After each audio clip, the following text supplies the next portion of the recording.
Le blanc, c'est son nom, et c'est juste son prénom. Tu m'as demandé, mon petit, c'est le Nord. Pas de bras, pas de chocolat. J'aime me beurrer la biscotte. Here's Johnny. Bienvenue dans ce nouveau numéro de votre rendez-vous hebdomadaire consacré au cinéma. C'est l'Instant Ciné et comme chaque semaine on se retrouve pour parler de toute l'actu ciné avec 5 infos que j'ai soigneusement sélectionnées pour vous. Et en seconde partie d'émission, je reviendrai sur un film à aller découvrir en ce moment dans les salles de cinéma. Alors sans plus attendre, c'est parti. Notre première info est une information qui a secoué la planète cinéma mondiale, pas seulement française, puisque cette semaine est décédé le cinéaste iconique, légendaire Jean-Luc Godard à l'âge de 91 ans. Il a évidemment marqué de son empreinte l'histoire du cinéma mondial avec sa patte si iconique, cinéaste de la nouvelle vague. Il avait débuté en tant que critique dans la prestigieuse revue Les Cahiers du cinéma. Le cinéaste s'est éteint en paix, on dit sa famille. On leur transmet évidemment à tous les plus sincères condoléances. Dans les actualités de la semaine, The Hollywood Reporter nous dit que David Harbour, la star de Stranger Things, ou encore il y a quelques années du remake Hellboy, rejoint l'adaptation de Neil Blomkamp pour PlayStation et Sony, l'adaptation d'un célèbre jeu vidéo de course Gran Turismo, un projet qui n'est pas juste qu'une simple adaptation avec des jeux de course et tout. Apparemment, il y a une véritable ambition scénaristique et artistique derrière ce film, qui n'est pas juste un énième navet adapté d'un jeu vidéo. Donc le projet a l'air assez intéressant, j'ai hâte d'en voir plus. Cette semaine, Deadline nous révèle que c'est Jeff Loveness qui écrira Avengers The Kang Dynasty. Le prochain film Avengers, c'est le 4e film si je dis pas de bêtises. Non, le 5e, oh je sais plus, on s'y perd dans tous ces Avengers. Il faut dire que le prochain film Avengers sera en fait deux prochains films, puisque, je vous le rappelle, ça avait été révélé au moment de la Comic-Con, il y aura un premier film, puis un second film la même année. Eh bien, c'est Jeff Loveness qui s'occupe du scénario de ce film. Alors, si vous ne le connaissez pas, eh bien, c'est lui, justement, qui a précédemment écrit Ant-Man Quantumania, le prochain film Ant-Man, sachant que les deux films seront potentiellement reliés, notamment du fait de l'antagoniste principal des deux films, qui ne sera ni plus ni moins que Kang, que l'on a pu apercevoir dans la série Loki. Un petit tour maintenant du côté des bandes-annonces de la semaine. Cette semaine, nous avons eu la première bande-annonce pour le nouveau film de Steven Spielberg, inspiré de sa propre vie. Ça s'appellera The Fabelmans et ça sera à découvrir cet automne au cinéma. Il y a eu une première bande-annonce pour le nouveau film de Damien Chazelle, le réalisateur de Whiplash ou encore de l'excellent La La Land, revient pour un film qui s'appelle Babylone. C'est le 18 janvier au cinéma. Toujours dans les bandes-annonces, une première bande-annonce pour le film I Wanna Dance With Somebody. Si le titre vous dit quelque chose, c'est normal. C'est les paroles de la célèbre chanson de Whitney Houston. La star de la chanson aura droit à son biopic à découvrir le 21 décembre au cinéma. Et enfin, on termine ce petit tour des bandes annonces par un film à découvrir le 9 novembre prochain. C'est le nouveau film de James Gray, Armageddon Time, un film qui s'annonce très intense. J'ai évidemment hâte de le découvrir.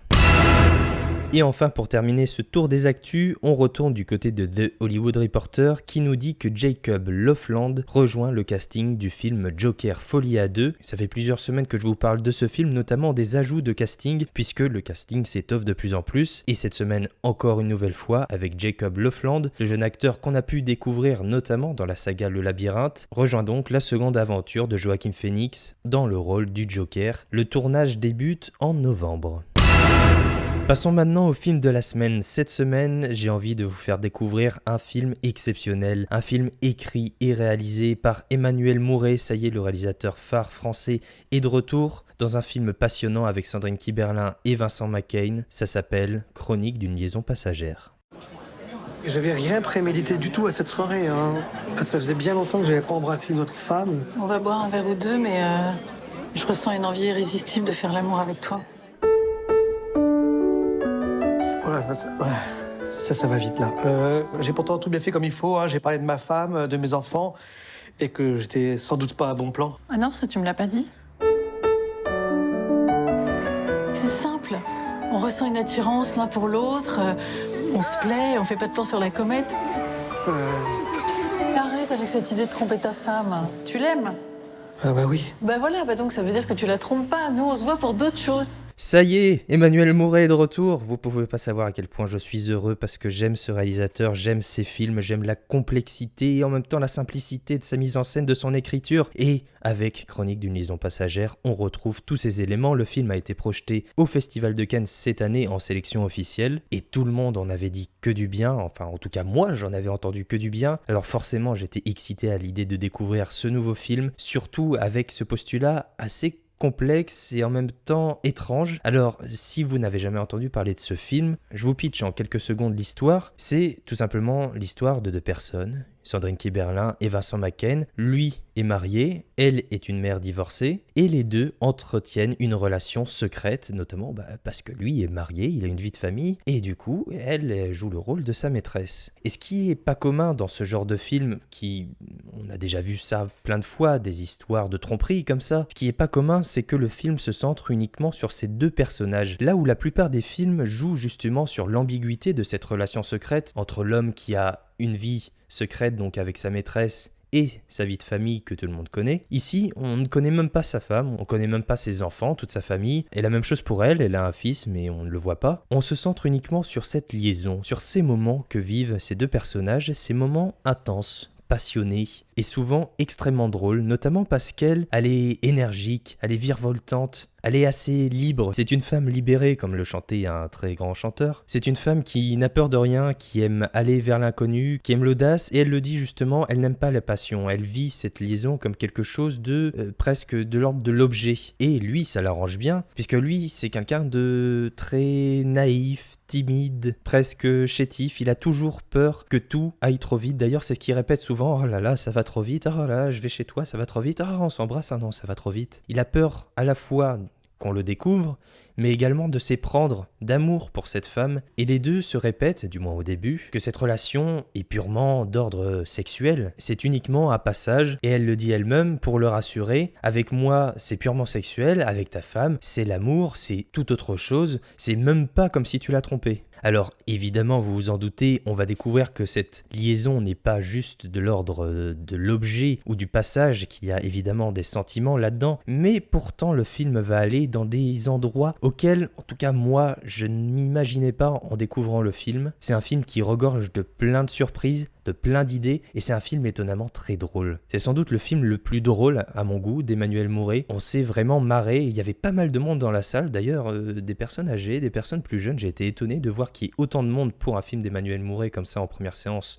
le mercredi soir, et de voir l'éclectisme des âges des spectateurs, mais j'avoue que le film était assez drôle, et il y avait une véritable bonne ambiance, et ça fait plaisir de voir des séances de cinéma comme ça, avec des films qui nous bouleversent, qui nous touchent, et également qui nous font sourire, et qui nous font même rire, parce qu'il y avait des vrais moments de comédie dans ce film, notamment Vincent Macaigne qui, comme je vous l'ai dit, a un rôle de personnage tout chétif, naïf et peureux, et il est vraiment très drôle dans ce rôle, et en même temps un peu bouleversant parce que certains hommes justement pourraient se reconnaître. Il est aux antipodes de l'homme viril qui trompe sa femme et qui va faire l'amour à plein d'autres femmes. Il est aux antipodes de tout cela, et c'est justement très intéressant de découvrir cette autre facette de la masculinité, ici mise en avant au cinéma dans Chronique d'une liaison passagère. Bref, vous l'aurez compris, Chronique d'une liaison passagère est un film passionnant, autant qu'il est passionné, autant que Emmanuel Mouret s'est épris d'amour pour ses personnages et nous le redonne à nous, spectateurs. Et évidemment, on ne peut que tomber sous le charme de ce petit joyau, de ce petit écrin que l'on a envie de chérir, que l'on a envie de polir. C'est quelque chose de précieux, quelque chose de rare dans sa narration, dans sa mise en scène et également dans le talent de ces deux acteurs qui sont véritablement un duo puisqu'il n'y a quasiment que à l'écran pendant tout le film, et c'est également une belle performance d'acteur parce qu'il y a une véritable dynamique entre ce duo, Sandrine Kiberlin d'un côté et Vincent Macaigne de l'autre. Bref, vous l'avez compris, je vous recommande cette semaine plus que tout d'aller découvrir Chronique d'une liaison passagère, le nouveau film d'Emmanuel Mouret.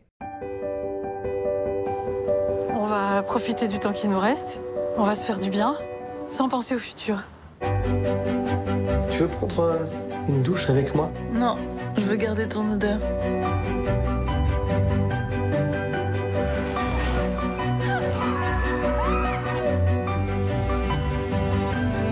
Je suis content. Comment ça, content? Tu veux dire que t'es bien? Non, autre chose que bien, je suis content.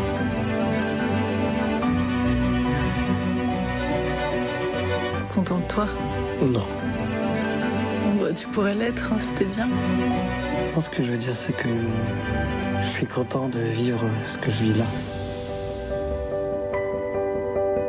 Même si on fait rien, pour moi te voir, c'est déjà sexuel. Voilà, c'est tout pour cette semaine. Je vous remercie d'avoir écouté cette émission. Vous pouvez bien sûr vous abonner pour avoir directement chaque émission dès leur sortie. Vous pouvez également me suivre sur Twitter et Instagram. Je mets les liens, comme d'habitude, dans la description. Voilà, je vous souhaite une bonne fin de semaine, un bon week-end. On se retrouve la semaine prochaine, comme d'habitude, pour un nouveau numéro de l'Instant Ciné, plein de cinéma et plein d'actualités. Alors, à la semaine prochaine. Ça dépasse tout ce que j'ai pu imaginer.